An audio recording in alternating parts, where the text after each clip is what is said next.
दोस्तों, पैसा कमाना तो बहुत आसान है, लेकिन बचाना उससे भी ज़्यादा मुश्किल है। आज के समय में पैसा तो हर इंसान कमा रहा है और कमा ही लेता है, लेकिन उस कमाई में से बचत करना हर किसी के बस की बात नहीं है। कहते हैं ना दोस्त कि बचत करने के लिए समझदारी भी होनी चाहिए। अगर आप में समझदारी नहीं होगी तो आप बचत नहीं कर पाओगे। तो फ्रेंड, आज की वीडियो में मैं आपको यही बताने वाली हूँ कि अपनी छोटी मोटी समझदारी से भी आप कैसे पैसे बचा सकते हो, कैसे बचत कर सकते हो।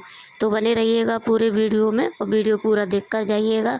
और हाँ, वीडियो अच्छा लग जाए तो लाइक कमेंट शेयर ज़रूर करिएगा। तो चलिए चलते हैं फ्रेंड। ये है सुबह का मॉर्निंग रूटीन मेरा, जो कि मैं अभी सुबह मैंने झाड़ू लगा दिया है, बर्तन धुल के मैं ले आई हूँ। अब सिर्फ मुझे पोंछा लगाना है, नहाना है, फिर उसके बाद में ऑफिस के लिए निकलना है। तो यहाँ देखिए मैं नहा धो करके आ गई हूँ। कपड़े मैं कमरे में ही सुखाती हूँ, रूम में ही, क्योंकि बारिश का टाइम है। ऊपर छत पे नहीं सुखा सकते हैं क्योंकि बंदर लेकर के भाग जाएंगे। हमारे यहाँ बंदर लोगों का बहुत आतंक है, इसलिए मैं कमरे में ही सुखा करके जाती हूँ। और फिर पूरे दिन के लिए मैं चिंता मुक्त हो जाती हूँ। चिंता नहीं रहती मुझे कि मेरे कपड़े छत पर सूख रहे हैं, मैं ऑफिस आ गई हूँ और बंदर लेकर के भाग जाएंगे, ऐसा कुछ चिंता नहीं रहती है। तो मैं कपड़ों को यहीं सुखा देती हूँ। तो पैसे बचाने की समझदारी की स्टार्टिंग यहीं से हो जाती है। देखिए मैं कितनी समझदारी से अपने कपड़ों को सुखाती हूँ। अगर मैं ऐसे ही ऊपर सुखा के चली जाऊँगी छत पे तो मेरे कपड़े बंदर फाड़ देंगे और नुकसान हो जाएगा।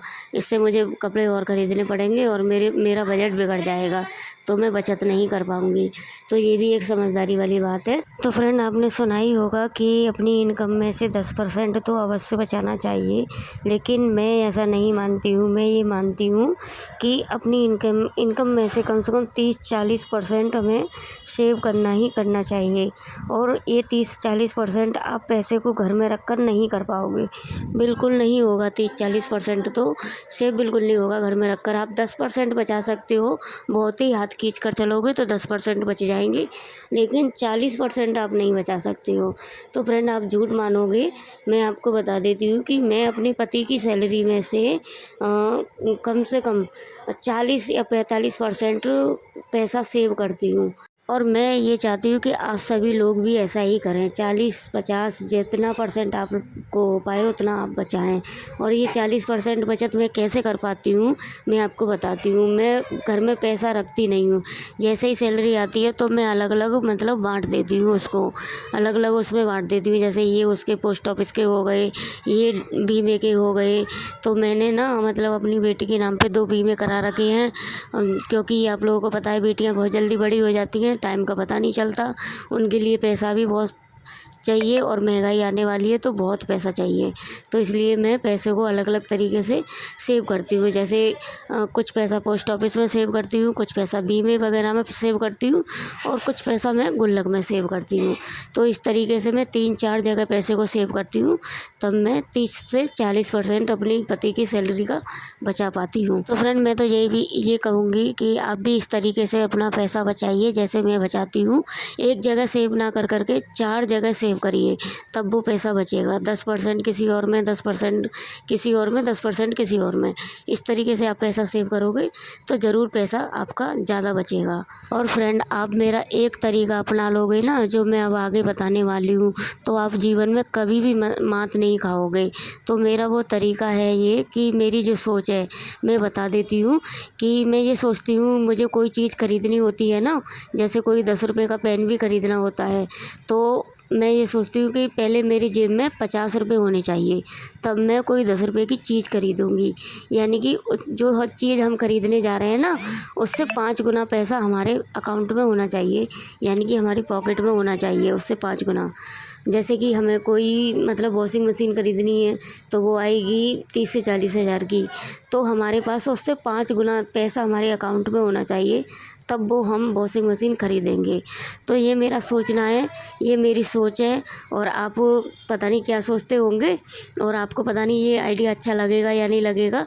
तो अगर ये आइडिया अच्छा लगे, मेरी समझदारी आप लोगों को समझ में आए, पसंद आए, तो लाइक करिएगा। तो फ्रेंड, मैं तो यही मानती हूँ और मैं करती भी ऐसी हूँ।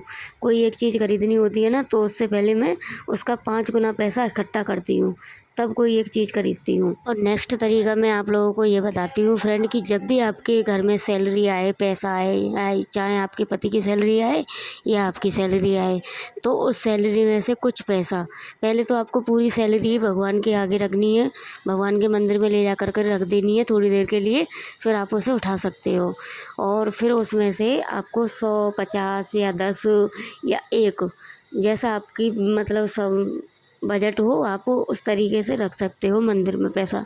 उस सैलरी में से निकाल कर के आप थोड़ा सा पैसा रख दीजिए और रखते जाइए। एक डिब्बा मतलब छोटी सी डिब्बी बना लीजिए, उसमें रखते जाइए।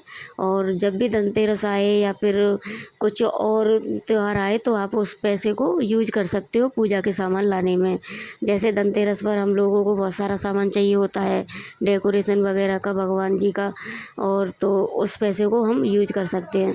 तो यकीन मानिए फ्रेंड, ऐसा करने से आप ज़्यादा नहीं 6 महीने ये काम करके देखिए। अगर 6 महीने में आपको रिजल्ट ना दिखे ना, तो मेरे चैनल पर लौट कर मत आइएगा।